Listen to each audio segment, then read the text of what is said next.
Pessoal, sejam bem-vindos a mais um programa Contrato Social, um programa muito especial, e hoje temos um convidado, Dr. Paulo Kissi, presidente da OAB Carapicuíba há 9 anos, quer dizer, não é um ano, não são 2, não são 3, são 9 anos, presidente da Associação dos Advogados Empreendedores há 5 anos, mestre em Direitos Humanos, escritor de mais de 10 publicações. Dr. Paulo Kissi, seja muito bem-vindo ao nosso programa, que é um programa sobre temas importantes na área jurídica, temos temas importantes também sobre a inovação e também a pauta importante que a gente sempre trata aqui de cidades inteligentes.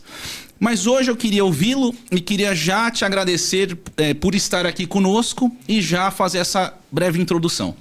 Obrigado, querido Dr. Thomas, parabenizar pelo podcast. Sei que é importante esse tipo de inovação que o doutor está trazendo aqui para a comunidade jurídica. Isso com certeza faz toda a diferença e fico muito feliz por poder participar, viu? Doutor Paulo, você que já é um jovem líder da advocacia, e aqui eu quero fazer uma pergunta para você, porque a gente tem também os telespectadores que são da jovem advocacia. Qual foi a sua motivação por trás da sua decisão de se tornar o presidente da OAB Carapicuíba? Então, a OAB Carapicuíba ela, faz parte da região oeste, né? Ela é uma das 14 subseções da nossa região oeste. E quando eu iniciei lá, em 2015, né, pensando em concorrer às eleições como cabeça de chapa, a gente percebeu naquele momento que tinha uma série de dificuldades, principalmente a gente visualizava que algumas coisas poderiam ser desenvolvidas de forma diferente. E foi por essa razão que eu me habilitei. A gente já tinha um grupo que já tinha se formado em 2012, não é? Então aquele grupo inicial a gente não teve êxito nas eleições, eu não era o cabeça de chapa, e aí em 2015 a gente acabou de forma... acabou reformulando o grupo e aí a gente saiu. E a gente teve êxito. Eu lembro que no primeiro ano, 2016, a gente teve vários embates aí, né? Principalmente o meu vice-presidente na época, ele acabou se desentendendo com o promotor de justiça, né, no júri. Né? E do fórum que é do lado da OAB. Do fórum que é do lado da OAB. Então a gente teve um problema sério lá naquele ano 2016, que inclusive saiu nas principais capas de jornais, né? O advogado que acabou dando um murro no promotor, né? Então aí a gente acabou tendo um problema sério, e ele é um senhor já de uns 70 anos, né? Mas também eu vou falar para você, Thomas, sem puxar sardinha para a advocacia, mas nem de nenhuma forma também assim incentivando o ato, né? Mas o promotor de justiça, ele olhou bem assim pro nosso amigo, o advogado, Dr. Gerson Varoli, né? E na hora do tribunal do júri ficava chamando ele de mentiroso. Aí o Dr. Gerson chegou perto dele, né, e falou assim: me chama de mentiroso de novo, né? Colocou o rosto assim bem próximo. Aí o promotor de justiça, bem vagarosamente, chamou ele de mentiroso, e aí aconteceu o que a gente já sabe, né? Então aí... E doutor Paulo, quais esses... Tem muitos casos de prerrogativas em Carapicuíba, assim, violações também do exercício da profissão do advogado? Então, a gente teve esse caso no início da nossa gestão, e depois a gente teve um caso em 2017, se não me falha a memória, em 2016 foi esse caso também, ou no começo, eu não estou recordado, acho que foi no começo de 2017, de uma advogada que estava lá na audiência, né, em Carapicuíba, e ela acabou recebendo voz de prisão por parte de um policial militar. Né? E lá mesmo no fórum? No fórum, né? Ela estava fazendo uma audiência, tinha acabado de sair de uma audiência, e ela recebeu uma voz de prisão. E aí a gente foi entender um pouco melhor o caso, né? Aquele dia estava um dia muito estressante no fórum, porque tinha uma audiência de um líder lá de uma facção criminosa. E o que aconteceu é que os policiais eles estavam querendo revistar, conversar, saber quem eram as pessoas lá. Mas aquela advogada especial tinha acabado de sair de uma audiência civil no juizado, né? E ela se sentiu ofendida de o policial abordá-la dentro do fórum, que ela já tinha se identificado. Ela se sentiu ofendida daquela abordagem e ela falou que já tinha se identificado para o juiz, inclusive, e não quis se identificar. Ela falou, eu sou advogada, eu já se identifiquei e tal. E aí ficou, se identifica, não se identifica, obedece, não obedece, né? E aí a advogada recebeu voz de prisão por desobediência. Eu sei que também esse caso foi o nosso... foram 2 casos na Conferência Nacional da Advocacia, em 2017, que teve uma repercussão muito severa, né? Foi esse caso de Carapicuíba. Aí apareceu também na Globo, o nosso jornalista lá no, acho que Bom Dia Brasil, não sei exatamente qual programa, ele falou assim, confusão em Carapicuíba, advogados, né? E policial. Depois a gente acabou tendo um bom relacionamento, né? Estreitando mais o relacionamento com a Polícia Civil e com a Polícia Militar, né? Hoje até a gente diminuiu praticamente toda a rusga que tinha institucional, né? Porque eu penso exatamente nesse sentido. Não adianta vídeo, mensagem, ofício, né? Eu acho que os problemas institucionais a gente deve aproximar as pessoas que lideram, né? Então, hoje a gente tem um bom contato lá com o coronel da PM, do 33º, o coronel Henrique. A gente tem um bom contato também com a seccional, né? Então, da e Polícia assim, Civil. doutor Paulo, quando tem um ato de violação de prerrogativas, também a OAB de Carapicuíba também é muito assertiva, inclusive nas questões de desagravo, né?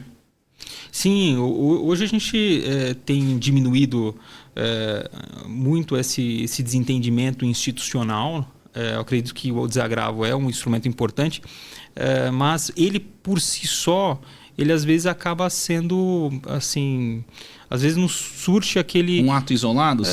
Eu acredito que às vezes não surte aquele efeito que a gente gostaria, né? Então eu acredito que tem que ser vindo com outras ações, né? Tem que não somente as prerrogativas, né? o desagravo, mas eu acredito que tenha que ter outras ações, principalmente no âmbito da corregedoria, né? Entendi.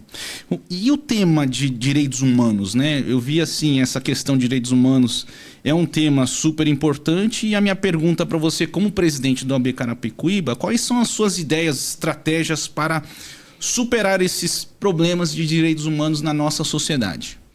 Então, até esse tema é bem interessante, Dr. Thomas, porque quando, na época, eu apresentei a dissertação lá do mestrado, a gente desenvolveu a base do princípio da dignidade da pessoa humana, né, com a questão do cristianismo, né? A gente sou cristão e a gente sempre busca esse elo, né, entre o direito e o cristianismo, né? Então, o que eu penso sobre os direitos humanos, principalmente lá na cidade, é a gente fortalecer não somente as instituições, mas também a gente pensar também na parte social. Carapicuíba tem hoje 35 comunidades, né?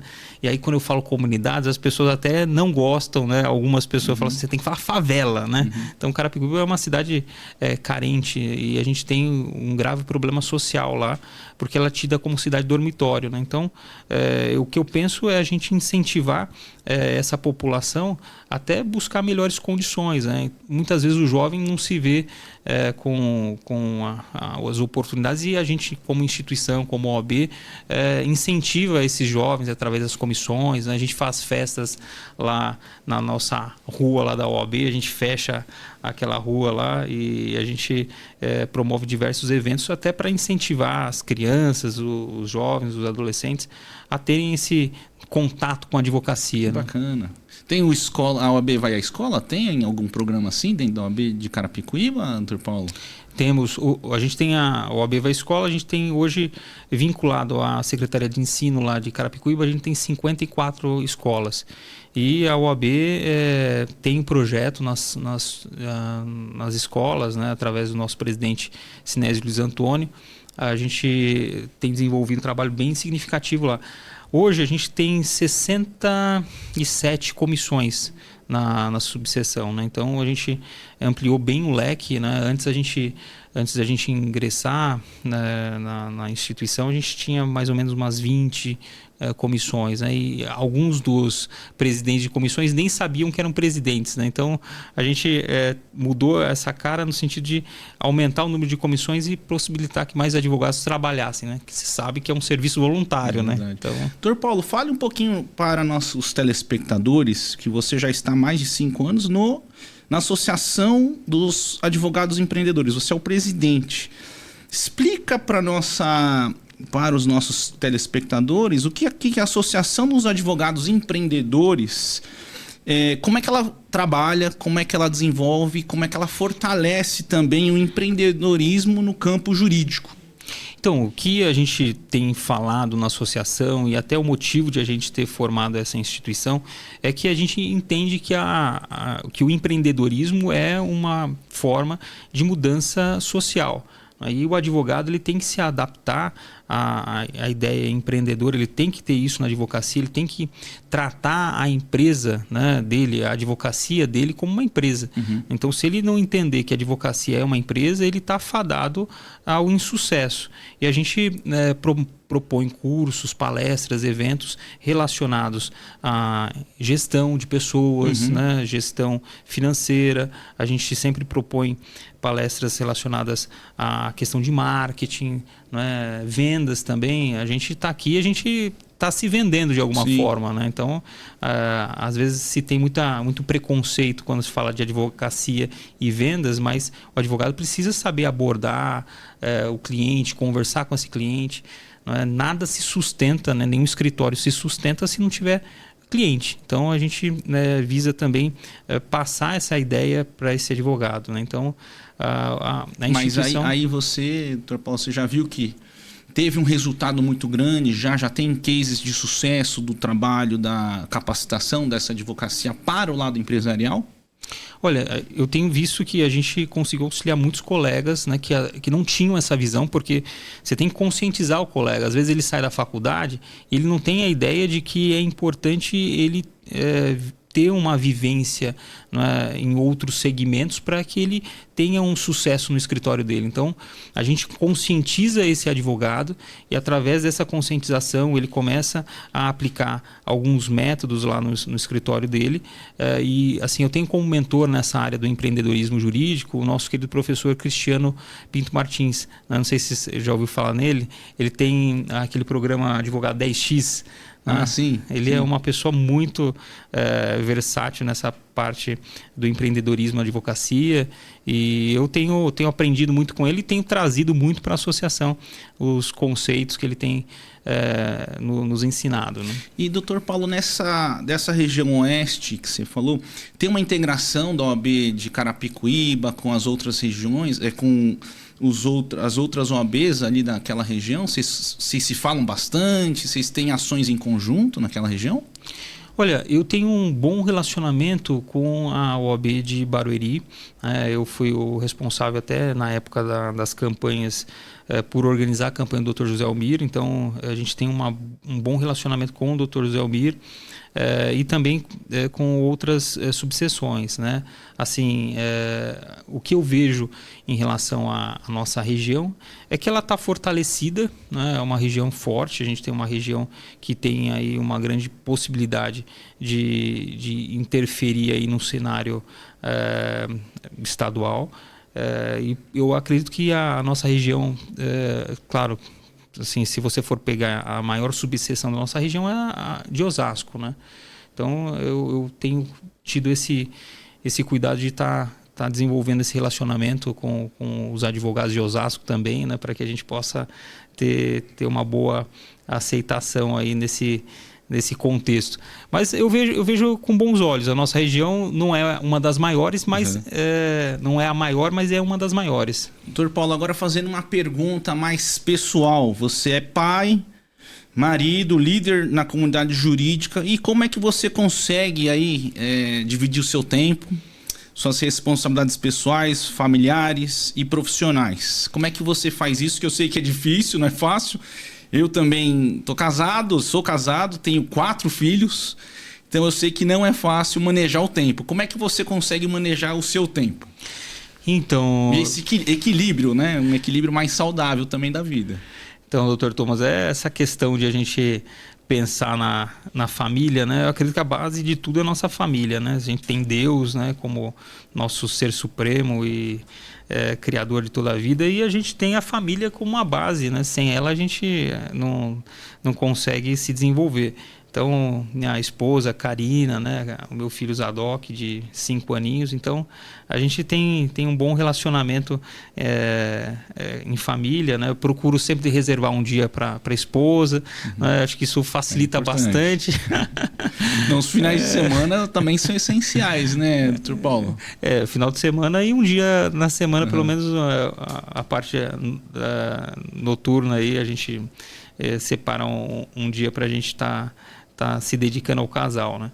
E assim, a parte dos estudos, né, a faculdade, a gente tem desenvolvido um trabalho também lá na Estácio, na Fadisa, né? Então são instituições que a gente tem muita proximidade. E, assim, é muito complicado a gente falar em termos de horários, de tempo, né? A gente tem que ter uma agenda bem rigorosa, né? Porque senão a gente não consegue cumprir esses compromissos. Imagino você, né? O Thomas doutor Paulo, da minha parte também, assim, não abro mão também de estar com a família, que eu acho que a família é tudo, né? Você falou, a família é tudo. E domingo, quando dá para participar de algum evento da escola, eu vou. Essa semana o meu filho tocou bateria, ele tem uma banda na escola, eu fui de manhãzinha para assistir a banda dele. Então, ele falou assim, papai, o que você tá fazendo aqui? Papai, você pode ir embora? Porque ele até tava meio sem jeito, mas eu falei, não, vou ficar aqui com você, eu quero assistir e tal. Então, é importante a presença do pai, a Ana, minha esposa, também acompanha eles na escola, então acho que isso é fundamental para nós que estamos aí liderando algumas pautas, né? Então, para mim, também é muito satisfatório ver as crianças crescerem assim, rapidamente, né? O meu filho está com 10 anos, mas está enorme, Paulo. E cada dia que passa, vai crescendo. Olha só que bacana. O filho mais velho tem 10. Tem 10. Aí eu tenho a Sofia de 8, o Leonardo de 5 e o Felipinho de 2 anos ainda. Que legal, que bacana. Uma escadinha. Bom, agora eu quero te perguntar as suas publicações. Você tem mais de 10 publicações, os livros. Eu queria te perguntar o que te inspirou para escrever tantos livros na área jurídica e também isso tudo que você de passar os seus conhecimentos também nesta área didática dos livros.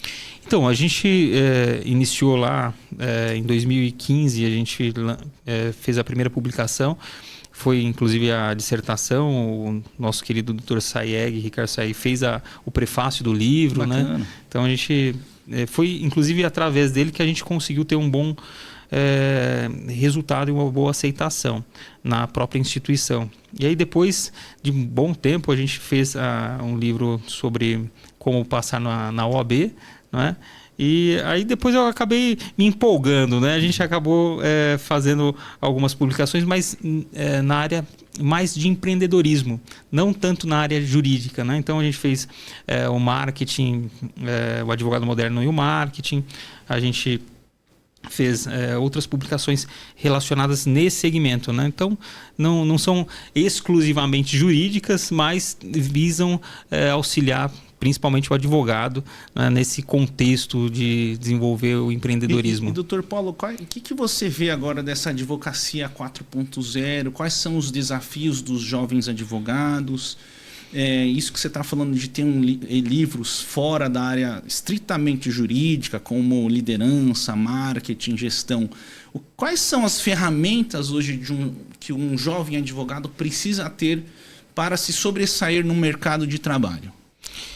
Então, o que eu penso hoje em relação ao escritório, principalmente o advogado que está iniciando, eu acredito que ele tem que investir em rede social, eu acredito que ele tem que investir principalmente em ferramentas como o Google Ads, entender como faz uma boa landing page para ele conseguir atrair clientes, que hoje a gente sabe que o provimento do Conselho Federal permite o advogado utilizar de ferramentas, principalmente o Google Ads, né? Nosso professor Cristiano foi um dos pioneiros nessa ferramenta, inclusive conversou com o próprio presidente nacional, né? O Beto, o Beto Simonetti. Beto Simonetti, e ele tem uma boa aceitação. Inclusive, a agência dele de publicidade no último Congresso Nacional esteve lá, né? Então, eu acredito que o Google Ads seja uma grande ferramenta para o advogado que esteja iniciando, né? A gente comenta bastante para os advogados essa questão que o Google Ads, ele a pessoa, o advogado, aliás, a pessoa que está interessada, ele vai fazer a pesquisa lá no Google já com essa consciência do que ele deseja. Ele deseja um advogado criminalista, ele deseja um advogado civil, previdenciário. Já no Meta, né, quando você faz o anúncio lá no Meta, você está informando e conscientizando a pessoa. Então, são dois públicos diferentes, né? Então, o advogado ele precisa entender um pouco esse universo, né? Porque, de fato, isso pode mudar totalmente o jogo da advocacia dele.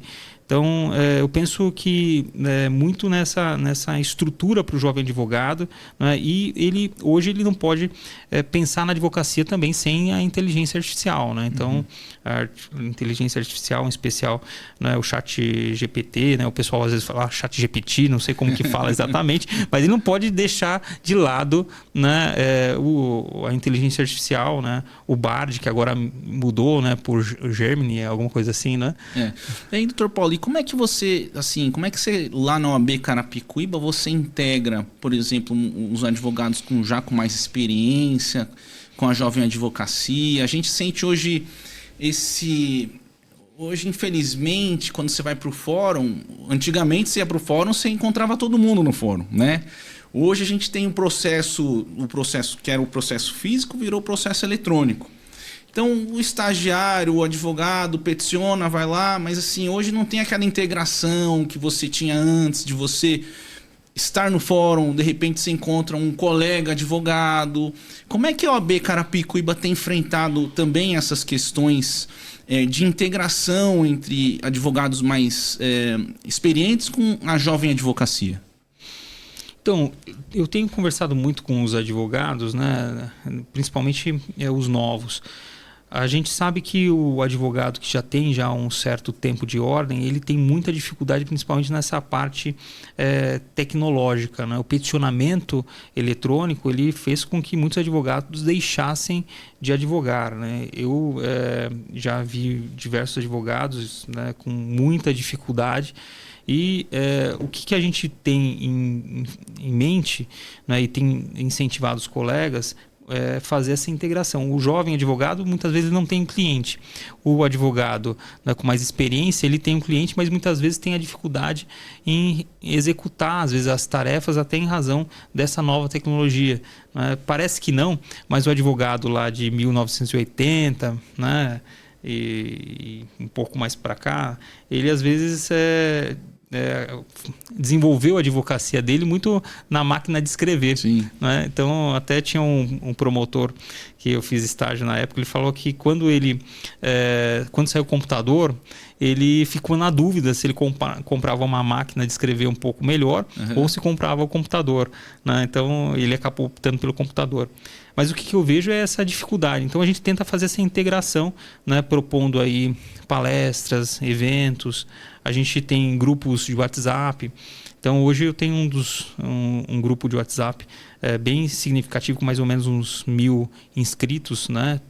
A maioria é da nossa subseção. Então, a gente consegue fazer essa integração, sempre passando aí, às vezes os colegas têm aquela dificuldade ou aquela pergunta, dúvida de um colega também de outro colega, e a gente vai respondendo, integrando no grupo, né? Doutor Paulo, e quando a gente fala em questão de lazer, né, entretenimento para os advogados, os advogados da OAB Carapicuíba vão para alguma colônia da OAB, eles viajam, tem alguma uma parte de lazer para os advogados da OAB Carapicuíba? Olha, a gente tem falado bastante lá para os colegas, a gente tem uma parceria com a PATEG, né, que é a Associação dos Serventuários do Poder Judiciário, né, dos escreventes, né, a PATEG, cujo presidente hoje é o Edinaldo, né, um amigo nosso. Ele, através da PATEG, uma instituição muito consolidada, inclusive da nossa região, tem uma colônia de férias que está à disposição dos advogados e também dos nossos associados da AE. Então a gente tem falado bastante da associação. Claro que a gente tem também a colônia de férias da OAB seccional, né, mas ela fica muito distante, né, mais de 500 quilômetros aqui da nossa capital. Então fica às vezes difícil do advogado sair daqui e estar se dirigindo para lá. Mas em termos de colônia, em termos de espaço, né, a gente tem desenvolvido através também da comissão de esportes, né, que é comandada até por um amigo em comum, o Tadashi, né? O Tadashi é um japonês grande, é o maior advogado de Carapicuíba, né? Que a gente fala. E ele faz os eventos na área do esporte. Faz o evento na área do esporte, traz inúmeros, né, players aí relacionados a parte de esportes, luta, né? Ele é um lutador, tal. Bacana, então, é bem bacana essa parte. E a Caixa de Assistência também tem ajudado nessa parte de esportes também ou não? Como é que ela tem realizado os eventos na OAB Carapicuíba? Então a CAASP em si, o que a gente tem de crítica hoje à CAASP é que uma das primeiras coisas que aconteceram quando a gestão atual assumiu foi tirar a Caixa. A gente tinha um repasse da Caixa de Assistência, né? E a gente hoje não tem nenhum tipo de vínculo com a CAASP, né? Então, hoje a CAASP na OAB de Carapicuíba não desenvolve nenhuma atividade física, né? Então, hoje ela não desenvolve, apesar de ela ter ido até há pouco tempo fazer um evento lá na OAB, a gente recebeu, né? Mas a gente lamenta essa postura da atual gestão, em especial desse desligamento do que vinha sendo aplicado anteriormente, né? Então... E doutor Paulo, conte um pouquinho mais também nessa questão de saúde para o advogado.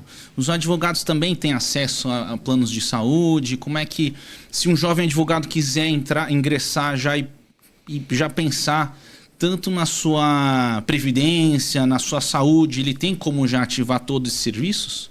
Então, a gente tem a OAB Prev, que a gente sempre aconselha os advogados a estarem contribuindo, né, com absoluta certeza, em termos de previdência para o advogado, é a melhor, né? Então, a gente sempre incentiva os advogados a estarem contribuindo com a OAB Prev. Em relação à saúde, plano de saúde, a gente tem aí algumas limitações. A CAASP trouxe aí algumas novidades, então a gente sabe que acaba sendo vantajoso. Mas muitas vezes você coloca na ponta do lápis, às vezes para o advogado, se ele tiver possibilidade por fazer como empresa um convênio, acaba saindo muito mais barato do que como pessoa física, né? Então a gente sempre passa as informações, mostra, a gente incentiva o advogado a tirar o CNPJ dele, até por uma questão tributária e também para ter uma facilidade também nessa questão de convênio, mas muitos colegas preferem ficar como pessoa física. Né? E doutor Paulo, a maioria dos advogados eles já iniciam com quando você fala CNPJ, é abrir já uma empresa. E a empresa o que? É uma sociedade simples? O que a advocacia no início da carreira faz? Ela abre já uma sociedade limitada? Como é que a nova advocacia tem se portado? Então, tem aquela sociedade unipessoal. Então, a sociedade unipessoal geralmente é o caminho mais aconselhável para esse advogado, que vai oferir uma renda de mais ou menos 180 mil por ano. Então, esse advogado, com absoluta certeza, ele tem aí, se ele não ultrapassar esses 180 mil por ano, ele vai ter uma facilidade nesse contexto, principalmente de optar pelo simples. Tem que tomar cuidado na hora da inscrição, né, porque o regime, o simples, né, se ele não faz o preenchimento correto, ele não cai no regime simples, né, então ele cai no lucro presumido, né, então fica bem complicado se ele não tomar cuidado. A gente orienta os colegas lá, principalmente, para ele tomar cuidado com o regime tributário que ele vai escolher quando ele vai abrir o CNPJ dele. E doutor Paulo, te fazer uma pergunta na região de Carapicuíba. Qual que é o valor a taxa do ISS naquela região? Olha, a taxa do ISS... ISS, Eu acredito que porque aqui em São Paulo existe uma crítica até por parte da advocacia, que é uma taxa muito alta de 5%. Então, conversei também com alguns colegas da advocacia que acham que essa parte do ISS é uma taxa bem alta e prejudica não só a advocacia, mas também prejudica os contadores, né? A parte contábil também, os contadores também, eles acreditam que é uma taxa super alta aqui em São Paulo. E a minha pergunta é, como é que seria lá em Carapicuíba? Assim, de cabeça eu não vou conseguir lhe dizer que essa parte tributária acaba ficando muito para a parte do contador lá do escritório, né? Mas eu acredito que esteja por volta, se não for 5%, é uns 4%. A gente tem conversado com o prefeito porque tem uma determinação em alguns municípios de zerar o ISS para a advocacia. Então você tem alguns municípios que têm nesse sentido. E a gente mandou lá para a Câmara Municipal alguns projetos, né? Então a gente teve alguns projetos que foram aprovados, né? E esse a gente tem discutido para que a gente tenha uma isenção no ISS para a advocacia. Não sei até que ponto isso vai ser assim, possível, né? Lembrando que a advocacia e também a comunidade em Carapicuíba acaba sendo carente, né? Então a gente vê que existe aí uma certa dificuldade da advocacia. Hoje a gente está por volta de 1.000 inscritos lá em Carapicuíba, mas se você colocar na ponta do lápis quem de fato advoga e é advogado mesmo e vive da advocacia sem ter nenhum outro trabalho, ofício, né, em conjunto, a gente vai colocar uns 200 advogados no máximo. Então, eu acredito que até mesmo para que a gente incentive a advocacia, a gente precisa fazer essa redução do ISS. Doutor Paulo, aqui a gente tem um quadro muito bacana, que é um quadro que eu faço uma pergunta para você e eu solto a vinheta. Minha pergunta que eu quero fazer é qual foi o seu perrengue no seu início de carreira, né, para você contar para a gente. E eu já queria aqui soltar a vinheta. Produção, solta a vinheta.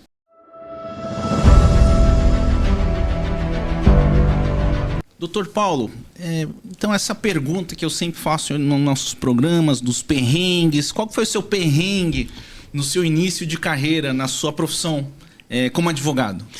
Então, doutor Thomas, quando eu comecei a advogar, nos primeiros 6 meses da advocacia, até tinha um sócio, né? A gente dividia lá o escritório, né? Uma parceria, o nosso querido doutor Sival Crepaldi. E eu ia para o fórum e sempre arrumava algum problema, sempre, né? Então era difícil a vez que eu não ia no fórum e não arrumava algum problema. Então, por quê? Eu achava que o direito devia funcionar de uma forma como estava lá nos livros, né? Uma coisa mais quadrada, né? E na realidade não é, né? É uma coisa muito mais dinâmica, né? Então envolve um relacionamento interpessoal. Não é porque aquela matéria é importante para você que ela tem que passar às vezes na frente de alguns outros casos que também têm a mesma importância. Então, até a gente entender essa dinâmica da demora processual.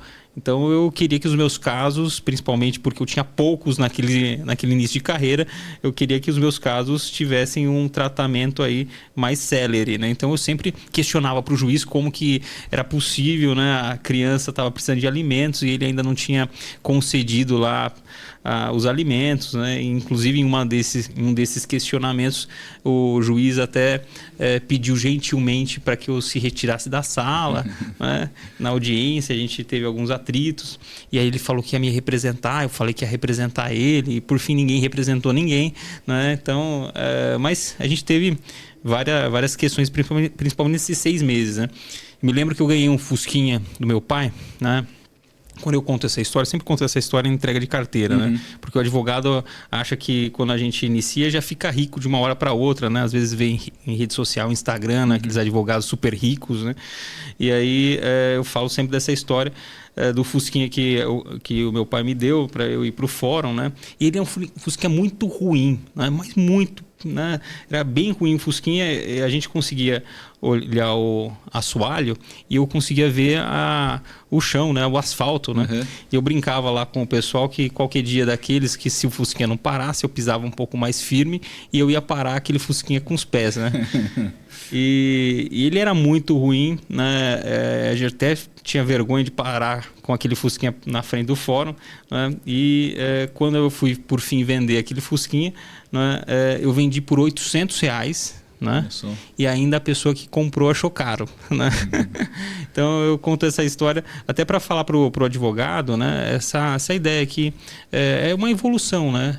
A gente tem que ter uma ideia na advocacia que a gente não vai começar e de uma hora para outra vai ter um resultado expressivo. É uma constância, precisa ter uma constância. É uma construção, né, doutor Paulo? E eu vejo essa questão dos primeiros 6 meses, eu fiz essa construção e aí eu entendi um pouco melhor a advocacia, né? Depois desse período de embate, né? De muita briga, muito desentendimento, eu entendi um pouco melhor a advocacia.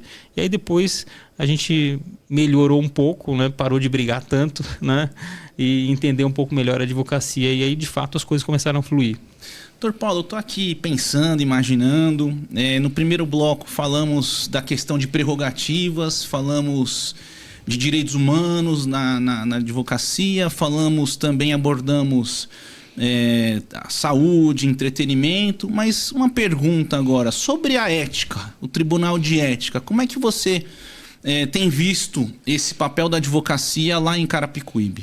Então, o que eu percebo em relação ao Tribunal de Ética e Disciplina, o TED, hoje ele deixou de ser um tribunal referência, como ele era nas outras gestões, para, ao meu entender, ser um tribunal que acaba perseguindo opositores, né? Então, infelizmente, é o que eu vejo nesse cenário atual. E a gente teve casos bem complicados lá na nossa região de verdadeira omissão por parte do tribunal, né? E quem questionou as omissões foi representado, né? Então eu vejo com muita tristeza o nosso Tribunal de Ética. Acredito que deva mudar, acredito que o Tribunal de Ética não deve ter membros principalmente voltados exclusivamente de forma política, né? Deveriam ser membros selecionados mais pelo critério técnico, sem ter esse envolvimento de linha de frente, principalmente nas eleições. Eu acredito que a gente tenha que alterar esse cenário. E também essa nova composição, principalmente tecnológica, que está sendo implementada no tribunal, está esvaziando toda a competência das subseções. As subseções tinham uma comissão de ética e disciplina que hoje perdem toda a razão de existir. Não tem por que a gente ter uma comissão de ética e disciplina se todo o trabalho é feito agora pelas turmas, né? Então, eu acredito que se perde muito em relação a gente ter a possibilidade de fazer a instrução nas subseções, para que, às vezes, um caso de desentendimento entre advogados, né, que poderia ser solucionado através de uma audiência entre os advogados, acaba virando um processo e acaba gerando mais problema, mais transtorno na cidade, né? Então, eu acredito que a gente perde muito com esse afastamento das subseções do tribunal, né? Então, mas assim, hoje, meu pensamento do TED hoje, eu só tenho críticas em relação ao TED, né? Não vejo nenhuma evolução, aliás, eu vejo um desserviço para a advocacia. E aí, na sua opinião, para melhorar esse problema, assim, para ter algumas soluções para o TED, então seria o quê? Mudar realmente a forma de ter os advogados que lá compõem o TED, é isso? Principalmente a questão da presidência atual do TED, né? Especificamente da presidência atual do TED, eu tenho muitas críticas em relação à presidência, né? Já falei com a Patrícia Vanzolini, eu e minha diretoria, em relação a isso, da perseguição que foi implementada por parte do tribunal em relação à nossa subseção, Mas me parece que talvez até seja uma política de gestão, né? Não entendo muito por que esse tipo de entendimento dela de utilizar, né, ou manter uma pessoa que se utiliza do tribunal para fazer perseguição, né? Mas é a política dela. Doutor Paulo, vamos entrar nesse tema agora de novas tecnologias. Como é que você vê o papel da tecnologia na transformação do campo do jurídico e da melhoria no acesso, acessibilidade à justiça para todos os cidadãos? Essa é uma pergunta aqui e eu queria trazer mais uma outra. Você acredita que trazer a tecnologia para o meio jurídico fará que a justiça seja mais acessível? Trazer a tecnologia para o meio jurídico, se vai ser... Eu acredito que sim. Eu acredito que se a gente conseguir trazer mais tecnologia, principalmente essa questão de descentralizar, não é, para que a gente consiga atender melhor o cidadão, eu acredito que sim. O processo eletrônico, até mesmo depois da Covid-19, a gente conseguiu fazer as audiências virtuais, a gente percebeu um grande ganho, né, para a advocacia. Hoje, no escritório, a gente consegue fazer inúmeras audiências por elas serem virtuais, né? Então, eu acredito que essa tecnologia, essa inovação, com absoluta certeza, ajudou e ajuda muito a advocacia, né? Então, e agora, ainda mais com a inteligência artificial, se a gente tiver um implemento do advogado fazendo uso da inteligência artificial e conseguindo aprimorar aí o seu escritório, eu acredito que é um grande ganho. Essa é a minha pergunta agora. Tivemos semana retrasada com o senador Rodrigo Pacheco, né, na pauta de inteligência artificial. Eu queria saber a sua opinião sobre esse tema, porque está sendo agora elaborada uma legislação para regulamentar isso no Brasil, está no Senado Federal. Eu queria te perguntar quais são as principais preocupações e oportunidades quando a gente fala de inteligência artificial para a advocacia. Então, a inteligência artificial para a advocacia, ela vai ter aí uma forte aceitação, principalmente eu vejo essa questão da jurimetria, não é? Essa questão de a gente ter a possibilidade de entender o que aquele juiz que vai julgar a causa, quais são as decisões dele sobre aquele tema, não é? E por exemplo, fazer uma jurisprudência de acordo com aquele juiz, não é? Então, olha, esse juiz julgou essa causa desse jeito e você vai montar uma peça, né, de acordo com aquele tema, colocar a decisão daquele juiz que vai julgar, né? Então, são questões que eu acredito que a gente consiga melhorar significativamente a prestação jurisdicional e também a advocacia, para entender um pouco mais a cabeça do julgador, né? Então, a gente fala bastante lá para os nossos clientes, né, que se a gente tiver um único processo e colocar na mão de 100 juízes, a gente vai ter provavelmente 100 decisões. Uhum. Né? E talvez se a gente, implementando a inteligência artificial, conseguindo entender um pouco mais esse julgador, não é? Eu acredito que a gente vai ter decisões um pouco mais coesas. Não é? Claro que o advogado ele nunca vai perder o seu papel, ele nunca vai ser dispensado, né, ou dispensável. Mas se ele não se utilizar da inteligência artificial e se a inteligência artificial não for um caminho que ele tenha como a trilhar, eu acredito que ele vai perder muito a advocacia, vai perder muito a advocacia desse colega, né?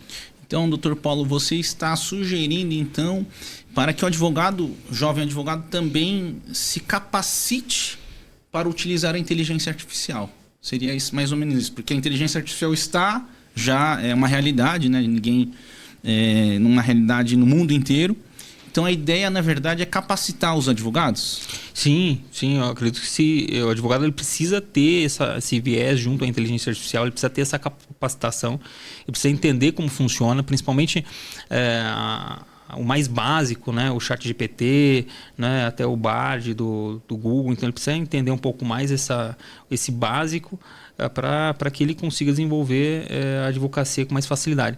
É incrível. Quem ainda não teve acesso a essa nova tecnologia, ele precisa dar uma atenção, né? Até mesmo como curiosidade, pelo menos como Sim. curiosidade para entender um pouco melhor. Se ele coloca lá, por exemplo, o ChatGPT, né, o mais avançado, né, para ficar melhor a petição, né, ele coloca para desenvolver uma peça, explica, não é, como se fosse fosse uma pessoa, né, explica o que ele deseja, né, desenvolver uma peça, por exemplo, sobre ação de alimentos, né, ou até mesmo uma trabalhista, né, narrando o caso, é instantâneo, é coisa de segundos, a gente já tem a peça, a informação, né? Então o advogado ele precisa pelo menos ter curiosidade, né, nesse tema para que ele consiga desenvolver. Eu acho que a proposta lá junto ao senador, presidente do Senado, que o Dr. Thomas está levando, é de extrema importância, né? E a gente sabe da capacidade do Dr. Thomas para trazer esses assuntos e conduzir aí uma melhor política nacional. Dr. Paulo, estamos chegando já no nosso final de programa. Eu queria que você fizesse as considerações finais do nosso programa Contrato Social Podcast. Quero parabenizar o Dr. Thomas Lau por esse canal brilhante que tem trazido aqui inúmeros convidados de tanto valor. Quero agradecer pelo convite. A gente sabe que o doutor é extremamente atarefado, né? E eu sei que a gente tem a possibilidade de, através desse canal, transmitir a nossa mensagem para inúmeras pessoas, né? Então eu fico muito feliz de estar aqui, né? O contrato social, com absoluta certeza, é uma referência para a advocacia, para o estudante de direito, para as pessoas ligadas ao mundo jurídico, e eu torço para que o doutor tenha muito sucesso ainda mais nessa empreitada e que haja muitos motivos para sorrir. Pessoal, quero agradecer a todos vocês pela participação nessa audiência. Hoje com o nosso convidado especial, Dr. Paulo Kiss, presidente da OAB Carapicuíba. E mais uma vez aqui no nosso programa Contrato Social Podcast. Confira as nossas novidades e teremos muito mais. Fique atento nas nossas redes sociais. Dr. Paulo, muito obrigado. Muito obrigado.